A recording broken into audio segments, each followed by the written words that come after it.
Nouvelle journée sur Canal Télévision, mesdames et messieurs, bonsoir. Ouvrons cette édition du mercredi et soir par cette nouvelle. Les écoles primaires EP1 et EP2 et Yolo dans la commune de Calamo viennent de bénéficier de 49 ordinateurs PEPA 9, dont du chef de l'État Félix-Antoine Tshisekedi Tshilombo qui a réalisé sa promesse. Ces ordinateurs ont été réceptionnés par les responsables de ces écoles. Image et commentaire presse présidentielle. PEPA 9, 49 au total, logés soigneusement dans une salle réhabilitée et aménagée pour la circonstance. Ceci est une concrétisation de la promesse du chef de l'État, Félix-Antoine Tshisekedi Tshilombo, lors de son passage dans cet établissement scolaire le 16 septembre dernier. Les responsables de l'école primaire 1 et 2 Yolo Nord apprécient ce geste du président de la République, vu ici comme un élan de modernisation visant à réduire la fracture numérique dans les établissements scolaires publics. Nous remercions sincèrement son Excellence, Monsieur le Président de la République, Félix-Antoine Tshisekedi. Même vous avez vu, vous avez palpé. Nous avons eu 49 machines. Et quelle sorte de machines?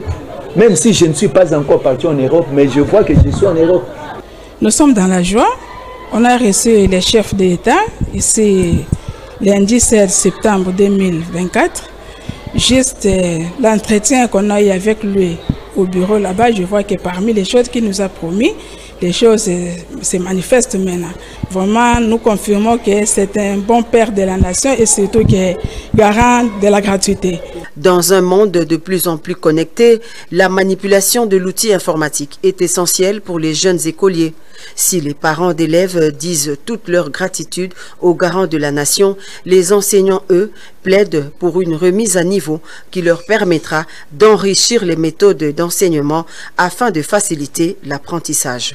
En tout cas, nous sommes extrêmement fiers du chef de l'État, ce qu'il nous a fait. Du jamais vu pour des écoles publiques de voir de telles machines de haute qualité à fournir à nos enfants. En tout cas, nous sommes vraiment parmi des écoles en compétition avec des autres écoles. Vraiment, auparavant, on souffrait pour donner même la leçon de l'informatique parce qu'on manquait même des matériels didactiques. Donc si on pensait aussi à nous former encore d'une autre manière, vraiment ça nous fera du bien aussi.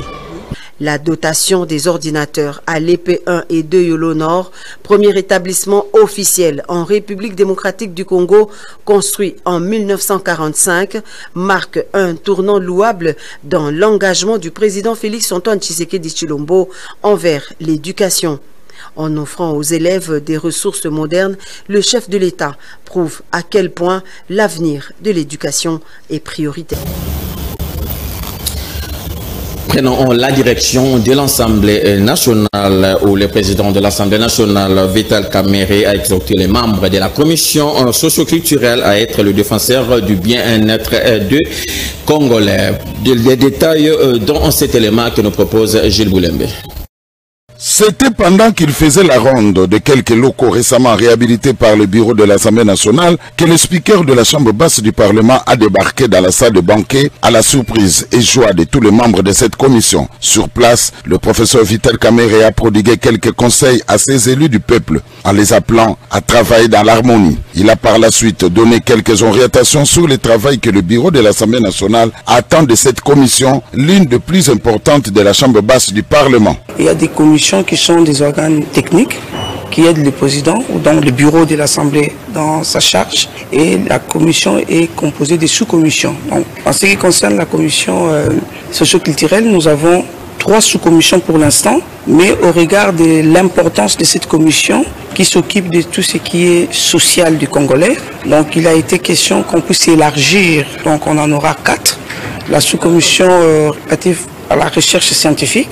Les membres de la commission ont fait le choix de sous-commissions dans lesquelles ils veulent travailler. Mais pour l'installation de bureaux de sous-commission, nous avons reçu l'orientation du président. Il nous a été clairement demandé de ne pas limiter les ambitions. Il faut entretenir l'homme. Nous devons mettre le moyen pour relever le secteur de la santé et de l'éducation. J'ai instruit le membre de l'ECOFIN pour que ces deux secteurs puissent bénéficier de beaucoup de moyens dans le budget de 2025, a déclaré le président de l'Assemblée nationale. Peu après cette visite surprise, le président de l'Assemblée nationale, le professeur Vital Kamerhe, a échangé dans son bureau avec le membre du bureau de la commission socio-culturelle conduit par l'honorable Dorothée Madia. Ils étaient venus lui faire part de l'organisation interne de cette commission permanente qui comportera en premier lieu 4 sous-commissions, à savoir santé, éducation, culturelle et la sous-commission liée à la recherche scientifique. Le professeur Vital Kamerhe a donné sa vision par rapport à cette commission en rassurant aux membres de son bureau tout son appui. Parlons au gouvernement. À présent, le ministre des Transports, Voies des Communications et des Enclavements, Jean-Pierre Bemba Gombo, a présidé la réunion du comité stratégique de la Task Force pour les captages des investissements alloués pour la Chine lors du forum sur la coopération Chine-Afrique, FOSAC 2024. Reportage Naomi Mbed. Le vice-premier ministre, ministre des Transports, Voies de Communication et des Enclavements, Jean-Pierre Bemba, a présidé le mardi 12 novembre 2024 à la 4e réunion du comité stratégique de la Task Force pour le captage des investissements alloués par la Chine lors du forum sur la coopération sino-africaine FOCAS 2024. Des ministres sectoriels dont leur excellence Alexis Kizao, Jean-Lucien Boussa, Samuel Roger Kamba, Grégoire Mouchouaï Mouton, Louis Kabamba, Watoum et des délégués d'autres ministères ont énuméré et exposé des projets qui seront présentés au comité de pilotage présidé par le chef de l'État, Félix-Antoine Tshisekedi, lors du prochain Conseil des ministres. Quand le comité stratégique de la Task Force RDC Chine a reçu les projets des ministères sectoriels, différents projets qui ont été présentés à la Task Force, ces projets vont être présentés lors du prochain Conseil des ministres au comité de pilotage, qui est sous la supervision directe du président de la République, qui va ensuite définir les prochaines étapes qui seront suivies par le comité stratégique.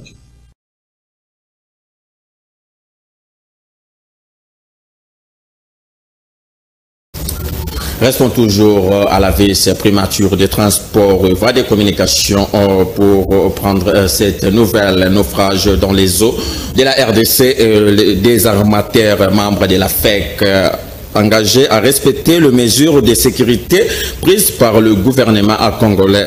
C'est dans ces cadres que le vice-premier ministre, ministre des Transports, Voies des Communications et des Enclavements, Jean-Pierre Bemba Gombo, a reçu une importante délégation d'armateurs membres de la Fédération des entreprises du Congo. Encore une fois, Mario Ambogo. Le vice-premier ministre, ministre des Transports, Voies de Communication et des Enclavements, Jean-Pierre Bemba, a reçu le mardi 12 novembre 2024 une importante délégation d'armateurs membres de la Fédération des entreprises du Congo, FEC en sigle. Il a été question pour ces armateurs venus de Kivu, du Tanganyika et plusieurs autres coins de la République démocratique du Congo de discuter sur les mesures de sécurité prises par le gouvernement depuis le naufrage du bateau Merveille de Dieu dans le lac Kivu en octobre dernier. Nous avons échangé avec son Excellence et par rapport aux mesures qui ont été prises, nous avons par exemple les ports des gilets obligatoires et sur ce point nous nous sommes mis d'accord, les gilets doivent être obligatoires pour toutes les unités fluviales ou lacustres qui se déplacent. Donc sans gilet de sauvetage, en tout cas vous risquez, vous courez beaucoup de sanctions pour ça. Il y a aussi un problème, celui de la navigation nocturne. Il est vrai que c'est une mesure qui a été prise par son Excellence, Monsieur le Premier vice-ministre, mais de notre côté, nous avons trouvé que ce n'était pas possible de naviguer que la journée. Comme vous le savez, les eaux sont tellement douces pendant la nuit et nous naviguons mieux pendant la nuit que la journée. Il y a beaucoup de vagues et beaucoup de risques pendant la journée que la nuit. Et sur ce point, son Excellence nous a promis qu'il pourra revoir.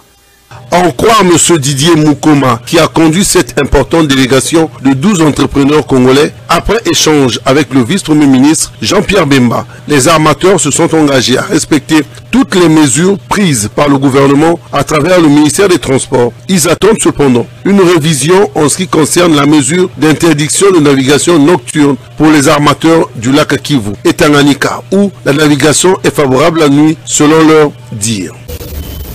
Et sachez également au nom de la ministre d'État, ministre de l'Environnement, Eve Bazaïba Amassoudi, le directeur du cabinet adjoint Héritier Mpiana a tenu une réunion d'information avec le missionnaire choisi pour les contrôles des établissements classés dans la catégorie A, dont c'est dans les soucis de maximiser les recettes de la caisse, les recettes dans la caisse de l'État, allège dire. C'est un reportage de Pressia Ambouy. Suivez.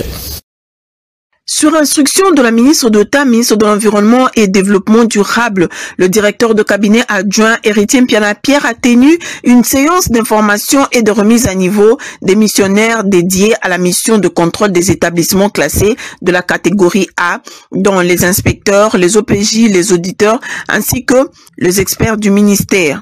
Déterminé à accompagner la vision du chef de l'État pour le développement du pays à travers la maximisation de recettes, le ministère de l'Environnement et Développement durable a voulu, à travers cette séance de formation, doter ces agents des outils adéquats pour une meilleure exécution de cette mission sur terrain, notamment dans les 4 provinces choisies dans un premier temps, entre autres le Haut-Katanga, le Haut-Touélé, le Congo central et les Lualaba, pour une durée de 15 jours renouvelable une fois. Le directeur de cabinet adjoint Héritier Mpiana Pierre estime qu'à partir de cette mission, il y a possibilité de mobiliser encore plus le budget de l'État et contribuer en tant que ministère d'assiette à la réalisation de certains objectifs du gouvernement. Nous visons seulement les installations classées de la catégorie INA. Ce sont ces sociétés-là, ce sont ces assujettis qui sont du pouvoir du gouvernement central. Et ce sont ceux-là qui vont être contrôlés par les agents que vous avez vus aujourd'hui, bien identifiables avec des gilets. On leur a donné également les matériels de travail. Ils vont bien travailler sur le terrain, pas cette fois-ci avec des spéculations ou des imaginations, mais avec des données concrètes qu'ils vont bien prélever. On leur a donné la formation comment interpréter ces données, mais aussi comment défendre ces données vis-à-vis des assujettis, pourvu que lorsqu'il y a eu des mauvaises déclarations, qu'il y ait redressement et que l'État puisse bénéficier de ces moyens. Toutes les équipes dédiées à cette mission de contrôle et de redressement ont été dotées de matériel de travail après une simulation faite à l'intention de tous. Juste après cette réunion, les deux directeurs chefs des services et financiers ont donné leurs avis au terme de la dite réunion. Des propos recueillis encore une fois par Pressia Ambouy et Veyambata. Ce que nous sommes en train de vivre aujourd'hui, ça n'a jamais été le cas. Qu'une petite formation de renforcement des capacités des inspecteurs nationaux, OPJ, ainsi que des enquêteurs nationaux et experts du ministère de l'Environnement soit faite en vue de leur donner encore de la matière. Ce sont des matières qu'ils connaissent déjà, mais il faut toujours, comme on dit, la répétition est la mère de la science, et c'est ce qui est fait aujourd'hui, juste pour leur donner les armes nécessaires pour pouvoir convaincre les exploitants, dénicher certaines irrégularités qui sont commises au niveau des assujettis en vue de, dans l'objectif bien sûr, de maximiser les recettes de l'État. Oui, en matière de recettes, ce que nous appelons la mobilisation, il y a plusieurs étapes. Nous avons 4 étapes. Il y a 2 étapes qui sont pour le service d'assiette, c'est-à-dire la constatation et la liquidation. Et quand nous sommes au niveau de la constatation et la liquidation, c'est nous qui avons la police du secteur, c'est nous qui connaissons le secteur et c'est nous qui encadrons le secteur pour interpréter les données. Mais selon la répartition, en termes de ce qui concerne la mobilisation des recettes, il y a aussi 2 étapes. L'étape maintenant d'ordonnancement et de recouvrement. Ça se relève impérativement et exclusivement de la régie financière. Et dans notre cas, c'est la DGRAD qui est habilitée maintenant à pouvoir effectuer ces 2 opérations. C'est ainsi que quand nous sommes dans la mission de contrôle, l'idéal, comme nous venons de le réaliser maintenant, c'est d'aller ensemble. la DGRAD et l'environnement. DGRAD, c'est notre structure sœur. C'est avec elle, nous formons maintenant une équipe pour bien mobiliser les recettes conformément aux prescrits que nous disposons comme armes, comme outils de travail dans le pays. Rendons-nous à présent dans la province du Lualaba où la gouverneure de cette province, Fifi Imasuka, a regagné sa juridiction le mardi 12 novembre après un bref séjour de travail dans la capitale congolaise Kinshasa. Images et commentaires. Elle a regagné le Lualaba en début de soirée de ce mardi 12 novembre 2024 à l'aéroport de Kolosi. Les membres du gouvernement provincial, ceux de son cabinet et du conseil provincial de sécurité étaient sur le lieu.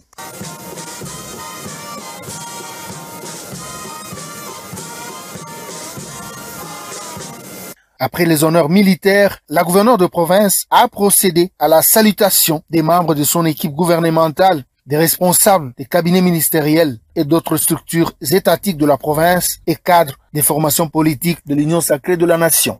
La mission de la gouverneure Masuka Saini a porté sur un plaidoyer auprès du gouvernement de la République sur la situation sociale et financière préoccupante de l'entreprise minière KCC. La situation de la société KCC, comme nous le savons tous, ça fait plus de 5 mois ou 6 mois que cette société ne travaille plus normalement parce que ses comptes étant bloqués par la DGRAD et les autres institutions financières. Il était normal que je puisse aussi me rendre à Kinshasa pour voir le ministre de Finances afin de comprendre ce qui se passe exactement.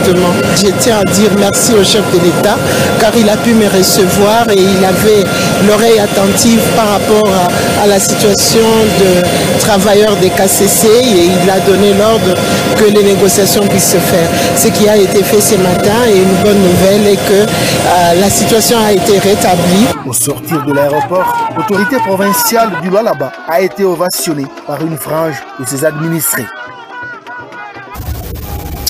Retournons sur place à Kinshasa pour parler le gouvernement provincial, précisément le bourgmestre de la commune de Kinshasa. Bienvenue Mbalibi a réuni mardi 12 novembre dans la salle polyvalente Sapou Kalimasi, le leader des associations sportives, culturelles et notables de cette municipalité et pour parler de différents problèmes qui se vivent dans cette commune. Plus de détails dans ce reportage de Nancy Imianda. Suivez. Le bourgmestre de la commune de Kinshasa, bienvenue Mbalibi, accompagné avec son adjoint, a réuni le mardi 12 novembre 2024 dans la salle polyvalente Sapou Kalimasi. Une réunion qui a connu la participation de plusieurs structures œuvrant dans la commune de Kinshasa, à savoir les notables du quartier Madimba, Pende, Dynamique Mbalibi, les élites de la commune de Kinshasa, les ayants droit commune de Kinshasa, les boxeurs, les clubs de judo, l'UPC, ONG, tous de la commune de Kinshasa. Ils ont tablé sur des problèmes d'insalubrité qui minent cette commune ainsi que des problèmes d'insécurité. Juste après leurs échanges, toutes ces personnes ont promis leur accompagnement au bourgmestre pour trouver des solutions idoines aux problèmes de cette commune. On peut commencer faible, on peut commencer par soutenir la commune, mais pour finir par diriger le pays un jour. C'est pas le leadership aussi, j'encourage ça dans la jeunesse. Nous voulons aussi aller loin, mais comme nous sommes de la commune de Kinshasa, nous voulons commencer par servir d'abord notre commune. S'en est suivi quelques échanges avec les partenaires précités si haut pour trouver des pistes et solutions à leurs problèmes.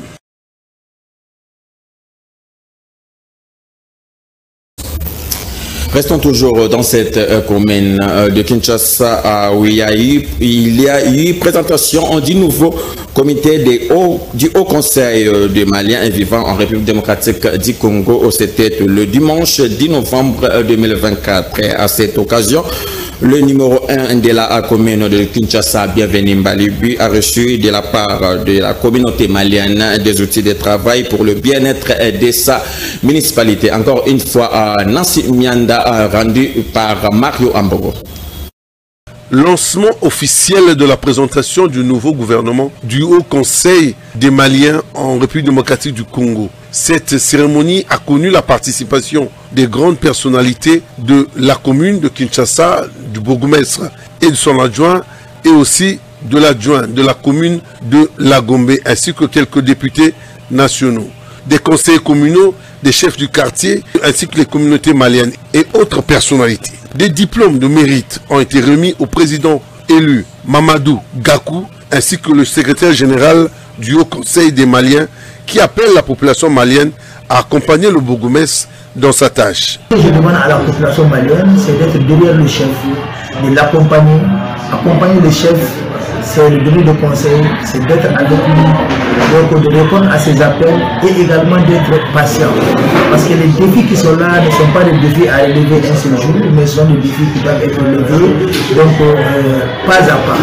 Et pour cela, maintenant, nous avons besoin de leur compréhension, de leur patience et de leur accompagnement. Signalons qu'à la fin de la cérémonie, les outils des travaux publics ont été remis au numéro 1 de la commune de Kinshasa, à savoir quelques pelles et des balais qui ont été remis au bourgmestre Bienvenu Mbalibi pour sa municipalité. À la fin, une prise de photo de famille qui a clôturé cette réception. Le bourgmestre était très satisfait et a remercié la communauté malienne.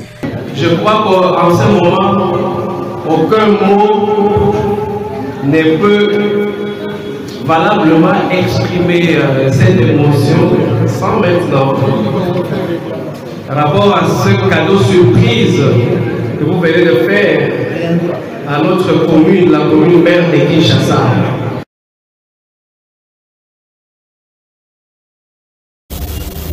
Et voilà, ainsi s'achève la grande édition du mercredi 13 novembre 2024 sur Kanakin Télévision. Une édition qui a connu la participation de Naomi Mbenza comme un chef d'édition. Kopar Bola était à la réalisation et prise de vue de ce journal. Je vous retrouve la semaine prochaine. D'ici là, portez-vous bien. Bye bye. Bonne soirée à toutes et à tous.